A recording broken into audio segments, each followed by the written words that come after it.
Before we get started, I need to say a couple of things. One, the audio in this video is going to be a bit off. Some of my gameplay audio didn't actually record properly, so some of it's missing and I'm just going to be using the Gyaru Gan soundtrack to compensate for that. Two, you've probably already tabbed out by now because we're, 15 seconds into the video and you don't want to sit around. There's a black screen on the screen right now. There's probably nothing important going to show up. You'll probably only come back if I mention something on the screen or if you close a tab and it forces you back in. That's fine. Not going to stop you from doing that. You should be able to consume this however you want to. But if there's even a smidgen of a chance that someone else might be around, a family member, maybe you're in public, maybe you're on the train. If you're watching this on the train or on a bus, stop. Just don't come back to the tab, because Gyaru Gan is a very special kind of video game. And it's the sort of video game that after you finish, you realise that you're probably on a couple of lists. It's just a friendly warning. Enjoy the video. Have fun.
Gyaru Gan Daburu Pīsu, full title, is a sequel to a game called Gyaru Gan, and if the absurdly shallow nature of this one is any indication, I've probably not missed much by not playing the first game.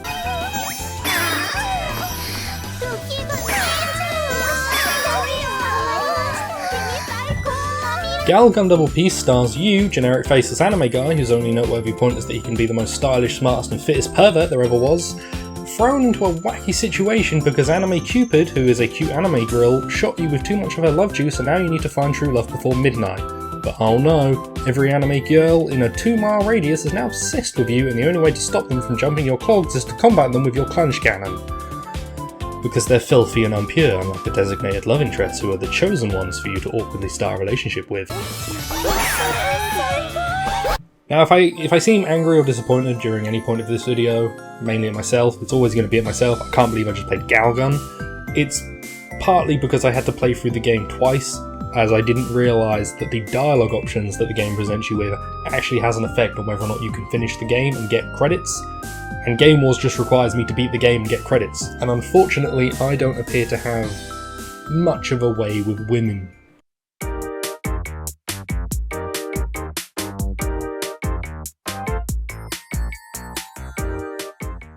But I digress.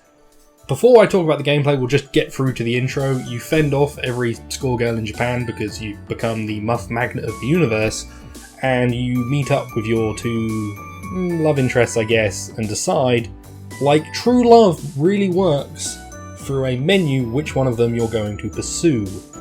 But don't worry, you had a 5-minute conversation with them, so you probably know everything about their characters by this point and can easily make that decision. That choice was the beginning of my second attempt, and hopefully not to the surprise of anyone, kind of where I run out of things to say about the story. There's just not really much here. It's not also that important because we all know why we're here. We know exactly what this game's goal is. It's to be a fun light gun game. I love Time Crisis. Time Crisis is great, and I would play Anime Time Crisis if Anime Time Crisis wasn't this. It turns out that the gameplay is about as shallow as the plot. You play rail shooter sections where you shoot girls with what I've been assuming, because I'm not playing the game again, is a seed spurter, and by getting it on the right part of their clothing you score bonus points that lets you turn high school girls into softcore porn bombs. Can't stress how meaningful and deep this crucial piece of media is, and I hope to be buried with the copy that I got to play. Now, as a side note to pad this video length out, because this isn't going to be a very long video, there aren't actually any male characters in this game bar you. There's no one. There's no best friend to sacrifice his youth for you, no, like, maybe brother character to teach you where to go, not even the previous protagonist, who I think is mentioned. There's just no one to question what's going on, no one to be like, hey, what's up with this dude? Not even like a gaggle of dudes who's like, oh man, look at this guy, he's so lucky. And I'm not completely bothered by that. I don't need men in my games, it'd be nice, but I don't need it. But it just seems like the same magic that turned you into the walking muff magnet I mentioned also wiped out half the human race, and I feel like that's the more interesting part of the plot. If I find out that by completing the whole game I get to learn how all men in the world died, I would play that, because that's probably interesting. What I had to play wasn't. Now, if there's one thing, or a couple of things that I'll say that I could say are positives about this game, it's not much. It's that the writing is kind of funny. It's not profound, but it's something that you could have a laugh at. If, say, you had some mates around and you were drinking, could be a bit of a fun time.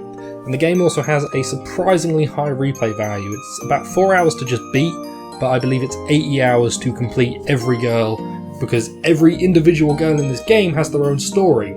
That's actually the one part of this game that I was really impressed by, I actually thought was neat, was that every enemy sounds weird. Every enemy character is an individual character. They have their own name, they have their own personalities, they have their own measurements, which you find out by zooming in on them and looking at the respective areas. It's weird, but every single one has their own one. So I believe you can finish the game with any of them. You've also got quite a lot of side quests and multiple routes through the game, so there's a few ways you can play through it differently, and there's 2 difficulties, but because it's fundamentally really basic, it's more like having a new screensaver for you to ignore while you splurge your spooge all around the school.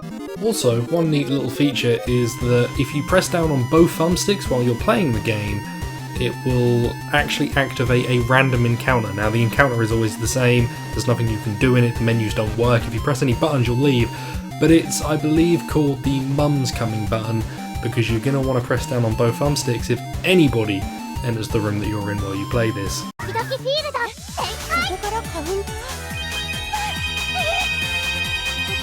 Now, spoilers, and I really hope you don't care because it's fucking Gyaru Gan. The ending for the girl that I actually managed to get basically told me that I made the wrong decision the entire time. I was meant to go with the girl that I played like bongos. I don't know why. Like, the whole other girl's story is the girl that I had to play and finish with was basically just, oh hey, you probably should have picked the other girl, I can't believe you did this. And I'm sitting here thinking, man game, just leave me alone. It's hard enough and I'm playing with one hand, I just can't, you need to just back off a second. I'm trying to enjoy Gyaru Gan. So if you thought at the end of the game that it would be, oh hey, well done, you've done it, yay, good job, here's your girl, it's more the game just kind of goes, oh well, maybe you should have picked the other one. Also, finishing the game and getting a proper ending unlocks other routes for you to take. I think finishing the first girl's ending lets you do the sisters one, where you can have both girls. Don't really want to know. And the ending that I got unlocked, I think, the weird angel one, and again, I don't want to know, I've already given the game back. I'm never playing it again. To be honest, there's just not a lot I can really say about Gyaru Gan that the cover art doesn't already explain. It's exactly what you'd expect. Anything that you've seen on the screen, if you think that there's anything deeper than that, there really isn't. That's the mindset you go into with this game. And that's the most you could really ask. Honestly, I don't regret playing it, but only because if I regretted it, I'd have to think about it longer and be like, oh, I can't believe I played Gyaru Gan. And I don't want to think about this game any longer than I have to. There's almost something to this game that could, I don't know, push it to another level. Just a more interesting story. I don't know, just more gameplay mechanics. Anything. But it doesn't try, it's doing exactly what you'd expect, and the novelty of it all doesn't really elevate it to any kind of high standard. So, if I had to say, if you want to play Gyaru Gan, get some mates around, get some people around, get some drinks in, have other games on standby that you can play, have a good time, drink, enjoy the game a bit, don't finish it, don't keep it, send it back, burn it all, put it in the microwave, probably don't put it in the microwave. I don't endorse you microwaving anything you probably shouldn't microwave. Just don't keep it in your house. Because it's evil. It's evil. And I hope I never have to play something like it again. Though considering what I'm trying to do during Game Wars, I get the feeling I'm going to have to play stuff that's a lot worse than Gyaru Gan.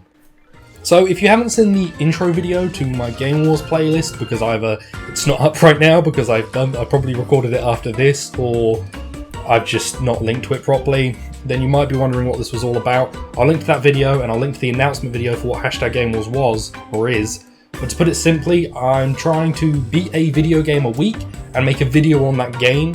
This was an experiment to see how well I could do that and how some of my future videos are going to work. They're not going to all be look-ats, sort of where I look at the game, I go over what I thought about it and stuff like that. It might be that there's something specific about the game that I played that I really liked that I go over. It might be that there's the plot that I really enjoyed. There might be a game mechanic I really thought was interesting. It might be more like this, where I just talk about the game for a bit. I know this was a bit rough around the edges. I didn't have a lot of time because I fucked up while I was playing the game. I got a bad ending and I didn't give myself enough time. But that's fine. I'll plan out for that next time. I'm going to put a vote up on my Twitter when this video comes out, so check that out. One of the games is for the next game I play for Game Wars, so that'll be the video for next week. One of them is Yakuza Dead Souls, which is a game I have really wanted to play for a very long time. I'm a big fan of the Yakuza series. If anybody who knows me knows I'm a big fan of the Yakuza series. And I'm really excited to play Yakuza Dead Souls. The other one in the vote, or the others, whatever's in the vote, they're not important. Don't vote for those, vote for Yakuza Dead Souls. That's all. Thanks for watching. Hope you enjoyed it. Hope the next one's a bit better. Bye!